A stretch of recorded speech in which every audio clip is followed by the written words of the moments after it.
Hello, everyone. Welcome to Friday's ESPN FC Live. Mark Donaldson and Janusz Mihalik.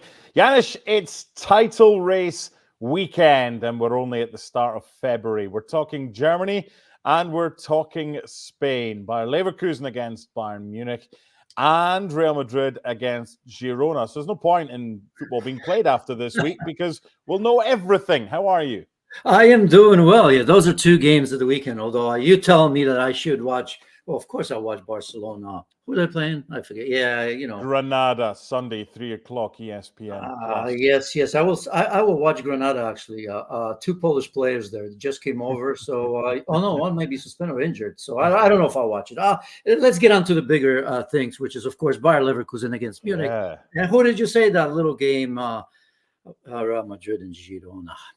Pretty good. Yeah, plenty to come. Sam Marsden will join us later to preview the big one, the top two in Spain. But we're going to start in Germany. We're actually going to start with Football Americas because they had a special guest on this week, Claudio Pizarro, twice a Bayern Munich striker and a very prolific one at that. And look, it's the same question we're going to ask everybody today. Claudio, is it a title decider? We started the interview talking about the title race and this weekend's game. Do you think the winner of this weekend's game determines who will win the Bundesliga? I think it could be possible that it's going to be like that. Yeah, I think that the game on the weekend is going to be really important for both teams. I'm really excited to watch the game because it's going to be a great game. And of course, I hope that Bayern Munich could win the game. It's not going to be easy because I said that they are doing a great job, Leverkusen. But I think in this moment is where you see Bayern Munich taking the lead and show what they are capable to do. Okay, there's 2 points of a difference, Janusz, at the top of the table. But it's Bayer Leverkusen who are top, 2 points clear of Bayern. If they win, we'll get to Bayern in a minute, but if Bayer Leverkusen win, what way back for Bayern with a 5-point gap to overcome? Well, I mean, this game is about psychology, and as we say, it's often when number one, number two meet. So that's no news necessarily, but I just think psychologically for Bayer Leverkusen, I think they will know that Bayern Munich are vulnerable. Right. I mean, they have been for 2 seasons. The difference between last season is Dortmund gave it away, but I just never felt Dortmund were that great of a team. They really weren't. I mean, they had a bad start to the season. And, during the business part of the season, they started winning games and they maybe should have won the title. Right. And not maybe for sure, because it was at home and they didn't get it done. But I never felt they were a complete team. If you look at Bayer Leverkusen, no matter where you look, they look a complete team. The one thing they're missing is that final belief. Right. I mean, we can sit here and talk about them being undefeated, but we can also say, well, look at the season. I mean, they haven't lost a game in any competition. And here we are, Bayern Munich, as bad as we think they are, because they haven't been great, they're only 2 points behind. That's where the psychology of it comes in. So I think a clear winner here will say, okay, now this is where the season really starts. The title perhaps is ours without saying it. Pleased to welcome in Derek Ray, who's in Leverkusen and will be commentating on the match. Derek, set the scene for us, if you wouldn't mind, please. Well, hi, Mark. Hi, Janusz. Well, the scene is one of Carnival in this part of Germany. Carnival, as you may know, is a feature of life in the early part of the year if you're from the Köln area. Maybe slightly less so in Leverkusen, but it's still celebrated. And the question is, will that party spirit carry into the game against Bayern on Saturday night? We shall see. I think the points about the unbeaten run are well taken. Leverkusen have been sensational. There's no team in any top European league who can boast an unbeaten run like this. So they've beaten most teams, they've drawn with a few. But I think what's been especially impressive in the early part of 2024 is their resilience and their ability to come back from deficits or to score late goals to win games. I commentated on their match against Augsburg, first New Year. It was 0-0 until right at the death. But did they change their way of playing? Not at all. They don't really change their way of playing. It's that short passing game. They believe in their methods, and they're having success with those methods. And again, in the Pokal against Stuttgart, I must say, one of the highest level games I've seen anywhere so far this season. They left it late. Jonathan Tah with the winner right on 90 minutes against a really good Stuttgart side. So, yeah, there's nothing fluky about what Leverkusen are doing. We can talk about their history and the fact that some people cruelly call them Neverkusen or Vizekusen, if you like, runners-up Kusen. But this might actually be the season for Meisterkusen. It would be some story given the fact they've been runners-up on 5 occasions in the Bundesliga. Derek, it's Bayern 11 times in a row that they've won the title. We have had title races. We had that dramatic finish last year. But outside of Germany, for those that watch the Bundesliga, do we need new champions? Well, I think most people who are not Bayern fans would say, yes, of course it would be refreshing to have new champions. It doesn't mean that when Bayern have won the title that the Bundesliga has been dull. If you look at top to bottom, it's been exciting with regard to many different issues in the Bundesliga. The relegation scrap is as exciting in the Bundesliga as it is in the Premier League, for example, when it comes to European football and the chase for European places. Likewise, yeah, Bayern are really good. I mean, that's not news, is it? Bayern are excellent and have been for a long time and are always in the conversation when it comes to who can win the Champions League. So it's not as though the other teams in the Bundesliga have been poor. It's just that Bayern set these impressive standards. And I think that is why we have to extol the virtues of Leverkusen, because this is a strong Bundesliga season. When I tell you that between the two of them, they have 102 points, I can also tell you that that is a Bundesliga record after 20 match days for the top two to have as many points as that. So Leverkusen are flying under Xabi Alonso. Bayern are not playing poorly, but they're coming in for some criticism really because Leverkusen are setting such high standards. Thomas Tuchel has been the lightning rod for the criticism, but listen to this, he's 7 points better than Julian Nagelsmann, his predecessor was at the corresponding stage of the last campaign. So yeah, it's really intriguing, I think, for all these reasons. It's always intriguing when it's first versus second, but it's even more intriguing because of the level of football that we've seen, especially from Leverkusen, but also from Bayern with their individual quality. Janusz, what makes Leverkusen tick this season? Because back in September, they got that stoppage time penalty from Palacios to get a point at the Allianz Arena. It's just like, we don't fear anybody. We're just going to go and get the job done. You still got to have the players to do that. And they have. What's been their secret sauce this season, Janusz? Well, I mean, there's a number of reasons. You know me, because we do this so often here. You know, I always talk about midfield. I know it's boring, but there's a reason for that. In every league, on every big team, if that doesn't function properly, nothing else functions, right? When you look at a Leverkusen, everybody talks about the pace. You can talk about Frimpong. You can talk about Grimaldo, which has been a surprise to some, but probably if you watched the way he played in Benfica, not just the set pieces, but everything else, it isn't.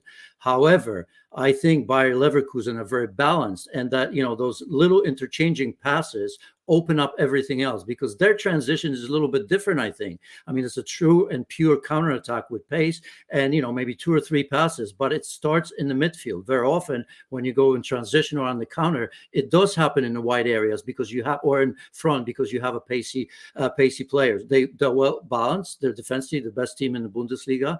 And even though they were missing, obviously, some key players, just as everybody else have for into international duty. But I also think the two number 10s are very important. You know, everybody knows Florian Wirtz. I think Jonas Hoffmann is another one. But, you know, when you look at Wirtz, what makes him special and why do we talk about him so often? Because to me, he's a little bit of a playmaker that comes from wide areas, but he's also excellent in his ability to beat players in the wide areas and deliver a good cross. And that's a quality that, you know, now that I'm saying it, I wish I had an example because I can't think of too many players like him because he's so dangerous. He seems like a winger at times, and in other times he comes inside. And of course, he's very dangerous in terms of finding players, scoring himself. So I just think those 2 10s, and, you know, with Xhaka and his experience, and we saw Andrich, you know, that I think it was his first goal, but it was wonderful as well. You know, you normally talk about Goretzka, Leimer, if he plays there, although he's been playing wide, Joshua Kimmich, usually talk about Bayern Munich and their midfield. And I don't think I'm going to be controversial to say that I like Bayer Leverkusen midfield much better than that of Bayern. Okay, Derek, what chance of a bittersweet season for Bayer Leverkusen? They win their first ever title and lose their manager to Liverpool.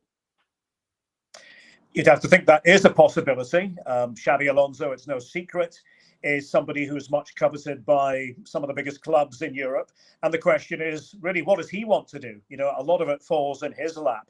And, he's ambitious, but he may feel, of course, that he's in a very good place to progress his career.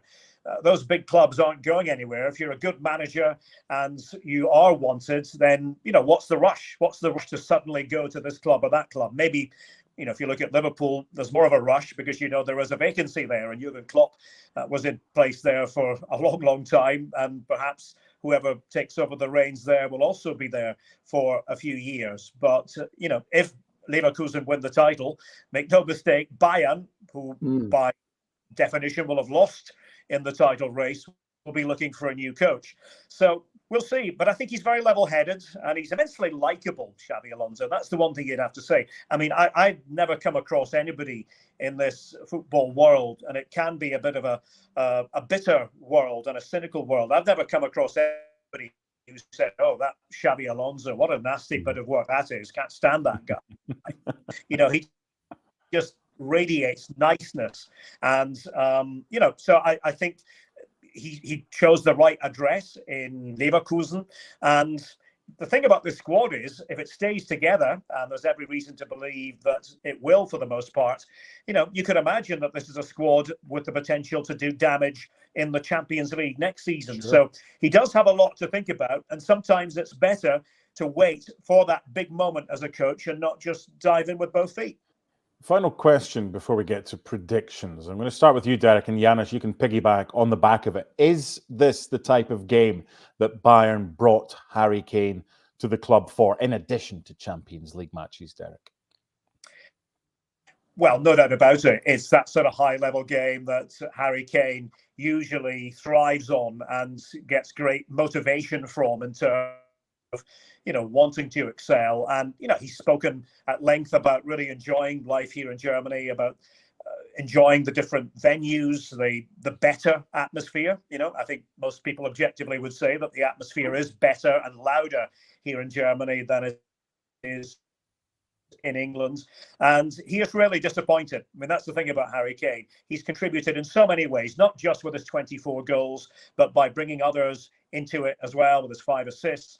And even, contributions that are not recorded in numerical terms. So Harry Kane will be really important. But, as Janusz mentioned, there are individuals for Leverkusen. Florian Wirtz is one who will be really important. And, for Bayern, Jamal Musiala, not exactly the same player as Wirtz, but they're both German players and they're both playmaking types and they're both dribbling types. So individually, there's so much to look forward to. But, yeah, I agree. This should be the sort of game that Harry Kane really excels in and wants to show the rest of the football world in that he is the top.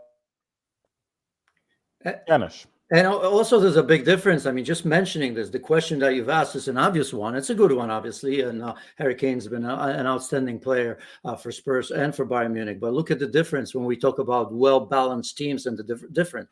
I mean, look at Leverkusen. I didn't look at every stat there, but I bet you they have 5 or 6 players 10 goals plus. I mean, almost everyone scores on that team. We're forgetting that, of course, Victor Boniface is not available. Patrick Schick timely coming back, looks the part right now as well. So I think, when you look at Leverkusen, they don't have to rely on one player. They've been superb in terms of their contributions in scoring and assisting and everything else. So that is also the difference, aside from that psychology of the game, which is super important, not only in terms of a title, but what Derek mentioned as well. I'm sure Uli Hennes is already there with Rummenigge talking to Xabi Alonso, but, jokingly here, obviously. But I think in terms of that mentality, it almost feels to me like this is the game of truth for Bayern Munich, who have been inconsistent. I don't feel they've had a total performance this season yet. Somebody will probably give me a game or two, but it's not much to look at. So, but as we've said, as bad as we think that Bayern may have been, they're only 2 points behind a team that hasn't lost a game. I mean, when you think about it, they only drew 4 games. You know, it's one thing to be undefeated and maybe have, you know, have draws, have wins, but they're winning everything in Europe and here. And let's not forget, obviously, Bayern also have Lazio and Bayer Leverkusen by virtue of winning their group, don't have to worry about Europe. Not that this is going to be a problem in a big game like this, but it's worth mentioning. Prediction time. Bookies can't split them. It really is a toss of the coin. Derek, can you split them? Not really. I have in my mind that this will be a scoring draw, which I think would obviously be a better result for Leverkusen given the circumstances that would be for Bayern. But it really genuinely, it's an old cliche. This one could go either way, and it will probably come down to individual quality and which individuals. There are so many good ones on the pitch in this game, which ones actually do excel. But I think that it's going to take something really special to beat this Leverkusen team. We've seen them do it time and again. I think Bayern's best performance for me was actually against Stuttgart. And interestingly, in that game, they gave Stuttgart a lot of the ball, pressed them hard, relied on the transitional moments, and were ruthless. I think there's a little bit of the Pokal game that can serve as a blueprint for Bayern. Stuttgart did that quite successfully at times with their press. So that might be what they're pinning their hopes on. But I think a close game, high-scoring game, but a draw for me at the Bayern Arena. Janusz. You know, I don't think I've learned my lessons. I mean, there's only few occasions that I've gone against Bayern, and I was always wrong. Always. I don't remember one time when I didn't pick Bayern when I was right. But I'm going to do it again because I guess I'm going to get it right one of these days, because I do feel that this is the moment of truth. This is an important game. It's at home for Bayer Leverkusen. I think there's some doubts, as we know, in terms of wide areas. I saw built, I think, leaked that perhaps Mazraoui will play on the left-hand side, which I hope it's not the case necessarily. Obviously, Neuer, I think, will play, but there's some doubt about him. Joshua Kimmich, another one that's not 100%, but will probably play. I think Leverkusen are healthier. That win against Stuttgart was massive the way they came back, because I actually didn't think that Leverkusen played well in that game, or as well as they can be. So I'm going for Bayer Leverkusen in this one.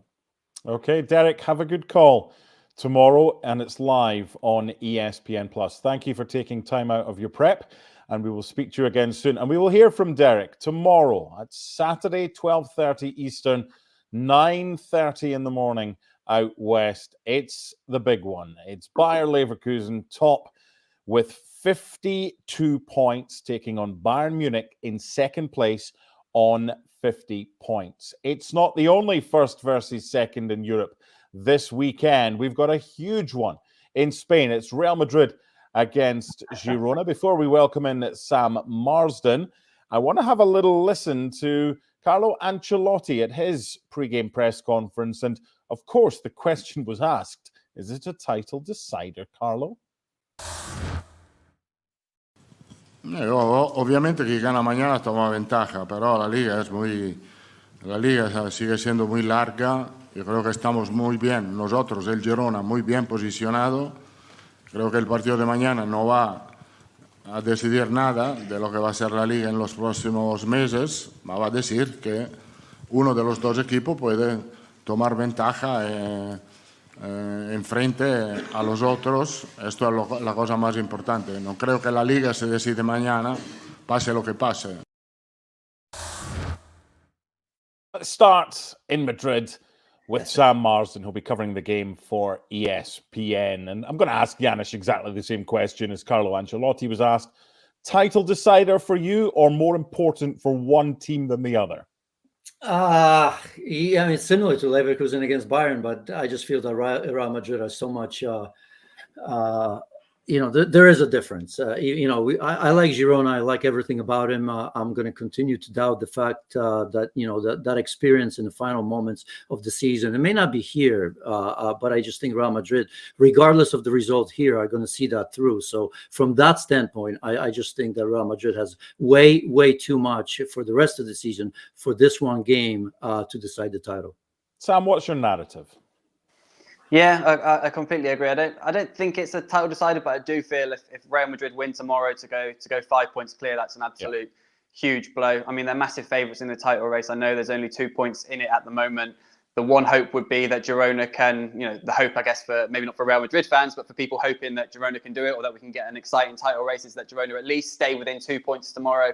And then perhaps when the Champions League comes around and there's a little bit more emphasis on Real Madrid playing midweek as well, they sometimes perhaps, slip up or drop points at the weekend. I think that would be the big hope for people hoping Girona stay in. But yeah, tomorrow's a huge game for, Girona playing down their own title hopes. But their narrative has switched now towards sort of European Champions League football, even if they're not putting themselves in the title race. I mean, if they go to the Bernabeu after beating Barcelona 4-2, after beating Atletico Madrid 4-3, if they then beat Real Madrid, who are, of course, the only team who have beaten them in La Liga this season, if they can beat them on Saturday, then it's going to be very, very hard for Michel to sit there after the game and say, no, we're not in the title race. It might even require an article. I mean, how about this for an idea? Why don't you write an article about maybe Girona, compare them with Leicester or something like that? Do you think that's something you could do? Yeah, I think it's quite a novel idea. I don't think anyone's thought of the connection yet. So I reckon we could look into it, see if there's something there. I mean, the numbers.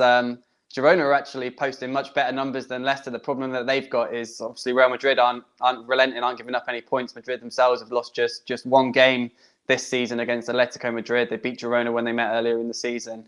And yeah, they're at a points haul or a points tally, which sort of Leicester just didn't have from their rivals. Leicester were, had the perfect storm, if you will, of Leicester having a great season and then all of the other sort of Premier League challengers sort of falling away or not posting high points tallies that season. Arsenal finishing second with 71 points. Girona are already just 5 wins away from 71 points. So that's their big problem is Real Madrid. So if they can sort of take Real Madrid down a peg or two tomorrow, then the Leicester fairy tale will be really on the cards here in Spain as well. And you have written an article, haven't you? There is one on the website, yeah, which basically summarises that and says, Girona are actually doing better than Leicester, but Real Madrid, big problem. Yeah, and I just want to take you back to September, and no one really batted an eyelid when Real Madrid went to the Montilivi and won by 3-0. How much better now are Girona from the side that lost 3-0, their only defeat to Real Madrid back in September? Well, look, I mean, the similarities, right? I'll go back to that because the one that I can think of, between Leicester and Girona, and I'll move to this very quickly, is they're playing with house money. I promise you. I mean, I'm trying to think as a player, at this stage, nobody Girona is even players don't think about winning the title. They understand where they are. The closer you get to it, if there's a possibility, then you may be starting to think, well, it's quite possible. But if you're Girona, I mean, they already know they can play against the best. But, on any given day, and especially at the Bernabeu, I don't think necessarily that last minute goal or stoppage time goal that Atleti score helped Girona in that way, because I think now, even with a win with Real Madrid, for sure we could say the title is over in many ways. But I think they'll be free to play, and that's the most important thing. Playing with house money like this, there's a massive difference, in my opinion, in quality of play between that of Leicester City and Girona. Obviously, Leicester City were a little bit more counterattacking and winning tight games or not losing. Whereas Girona truly can play against everyone, and those experiences, like you've mentioned, of being Real Madrid, beating the best teams, allow you to think that anything's possible, and then you can do it again. Okay, Sam. Girona has a double-digit lead over Athletic Club in 5th, an 11-point lead. So it's going to take a bit of a collapse if they don't finish in the top 4. That would mean Champions League football next season. It would also see us get our books out for UEFA Article 5 about teams owned by the same establishments. The City Football Group own Troyes, they own NYCFC, they own Manchester City, they own Girona. Now, preference is given to the team that finishes higher, but how do we get around this? How do they get around this and ensure that both Manchester City and Girona, if both are in top 4, which is likely, can both play in the Champions League next season? Yeah, as you say, there's obviously that UEFA article which sort of restricts certain things, but it's quite sort of loosely worded if you look at it, and probably quite deliberately. And we have seen in the past sort of decade or even less, the past 5 years, teams that have been part of the same ownership group or have had sort of linked owners, for example, Red Bull Salzburg and RB Leipzig, who've both obviously changed their names now in terms of European competition. And what they had to do was prove that the day-to-day sort of management and running of the club was was completely separate. We had a couple of cases at the start of this season with Aston Villa and Brighton, who've got partner clubs in, I think it's Portugal and Belgium. They both had to sort of prove similar things within their owner group structure as well. So I'm sure the people at City Football Group are working and looking into ways to how they can do that. As things stand at the moment, it wouldn't be possible for them to both go in, as you say, and you're left in a situation where whoever finishes highest out of the two in their respective league would go into the Champions League. So there's going to have to some sort of jiggling around. And Girona do have a separate structure. While they're part of the City Football Group, while City Football Group own 47% of the club, you know, the day-to-day decision-making, they have the president. They obviously have the Girona Football Group as well involved with Pep Guardiola's brother. They have their own director of football. It's all sort of separate in certain ways. So I'm sure there'll be ways that they're looking around. But yeah, it's one above our heads to work out and one for them to, we won't be giving them any tips how to work it out on here. So last week I was commentating on Girona against Real Sociedad, and that 36-second delay from an offside to a different phase of play to a goal that was chalked off. Bottom line, Michel saw a red card in that game. What's the talk this week about what he's going to do with regards to his players before he has to sit in the stand for this one, Sam? Yeah, so Michel's got a 2-game ban. I mean, it's hard to know how sort of important or significant that will be. Obviously, he is quite a vocal manager on the touchline. He spoke after the game against Real Sociedad last week about how he likes to be on there, how he likes to be close to his players. And he is someone who makes a lot of changes. You know, Girona are a very fluid team and he makes a lot of sort of changes inside. So I guess that will slow down the element of sort of, you know, communication between him, because it will have to go to the bench and then to the players and whatnot. So it will change certain things. You know, Girona also lost Daley Blind and Yangel Herrera last weekend, picked up their 5th yellow card, so they're both be suspended as well. But it's similar on the Real Madrid side as well, because they've obviously got quite a lot of their defenders out. I mean, Courtois, Militao and Alaba have been out for a long time now. Antonio Rudiger is a big doubt. So Madrid themselves could be patching together a back four. There's talk if Rudiger's not fit of them going Carvajal and Tchouaméni as the 2 centre-backs. So I'm sure Artem Dovbyk, another slight fitness doubt, if he's fit, will be licking his lips at the thought of going up against them. But yeah, obviously a big blow and a shame for the spectacle, really, given how important Michel is to this Girona team and how they play, that he won't sort of be, you know, visible there on the touchline. Any concern about Vinny, who was obviously taken out the team late and was still a kind of sub and warmed up but never got on last week? They expecting him to play? The Ancelotti saying today that Rudiger's obviously a big doubt, but that Vinicius is much more likely to be back in the running. And it seems that he will play. Obviously, like you said, even though he pulled out of the lineup last week, he was still on the bench. So the hope is that it's nothing too serious. He's trained this week, and unless there's some sort of double bluffing going on, the expectation is that he's available. Yeah, it'd be good if he plays, and Dovbyk as well, who missed out on the game against Real Sociedad. And they're a very different team, nowhere near as good without Dovbyk in attack. Okay, Janusz, time to get that crystal ball out. You as well, Sam. What are we expecting here? Real Madrid heavy favourites to win the title, favourites to beat Girona, but they've scored 4 against Atleti and Barca. What you got for us, Janusz, with this one? No, I still think, you know, even with all the issues in the back, and as Sam was saying, I mean, Tchouaméni has played there, I think, a couple of games. I think he'll adjust. I mean, if Rudiger is not available, then we have, again, Carvajal probably there. We saw what happened against Atleti when Marcos Llorente scored that late goal. But I don't worry about that, because I think the strength is in front. They're at the Bernabeu. I often don't think that loss of a manager is significant, but I think it is for a team like Girona at a place like Bernabeu, because players sometimes do look for solutions, right? It's not always the manager that tells them what to do. Sometimes it's good to come to a manager, even within the play, to kind of say, here's the problem, here's where we're struggling, what do we need to do? Those little conversations that we don't often see. But I just think that Real Madrid is going to show their quality here and will win this game. Sam? Yeah, I'd love to be contrary, but it's so hard to see past Real Madrid. Even though they've got a few issues in defence, it didn't affect them too much last weekend against Atletico. They've got such a strong midfield. You know, Girona's strengths are that they play front foot football, that they do push forward. But that means that the defenders are all sort of piling forward. You know, Miguel Gutierrez inverting from left back. The centre backs have been, you know, Daley Blind and Eric Garcia for a lot of the season, who are not considered sort of, you know, strong centre backs. So there's going to be chances for, you know, Bellingham, Vinicius, Rodrigo, Joselu, whoever plays in attack for Madrid. And as we saw in that first game, Madrid are quite sort of good at riding with the punches. So I'm sure we see Girona make a fast start. They probably have a couple of chances, but I think Real Madrid will be more clinical. And yeah, it's hard to see past a Madrid win. And by the Oh. way, just quickly, not having Jan Herrera and Daley Blind, no matter what you think, I mean, his experience is important. Maybe not quick enough and all this, but Michel and not having those two, it's a big loss, because we're just talking about Real Madrid missing their players. Those are key players, in my opinion. Yeah, Daley Blind's their most used player. Yeah. Can I talk? Go on then.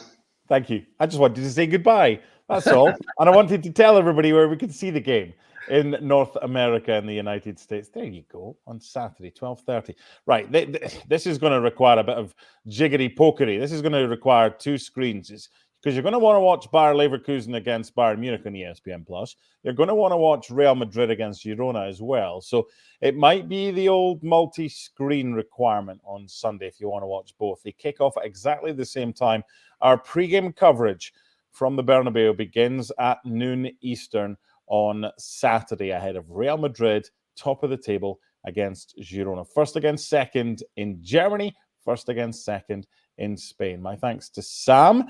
We'll hear from Janusz one final time after we hear from Colin Udo to preview the AFCON final. It's a big one on Sunday. The hosts somehow are there, different manager from when they started, and Nigeria have been pretty good. Not many people gave them much of a chance.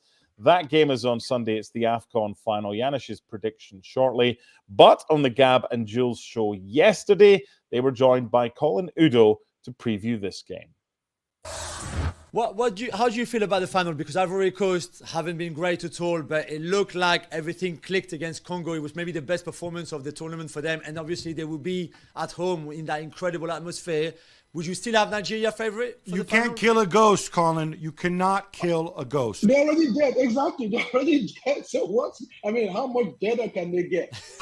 But yes, I mean, look, it's an incredible story for Cote d'Ivoire. They were in the same group with Nigeria. They lost they lost 2 games. And then in fact, I can't remember any team that loses 2 games in a tournament and still make it all the way to the final. But Cote d'Ivoire did. And that's the remarkable story. And it's not just remarkable, it's incredible. I mean, when they lost those games and it looked like they were going out, we had fans out on the streets, rampaging, destroying things. Even the team boss, they fired their coach. They were looking for a new coach. They were even trying to get Everenard on loan from the French women's national team. And the FFM said, nope, we're not giving him to you. And so they got an interim coach. And all of a sudden, I mean, they're back.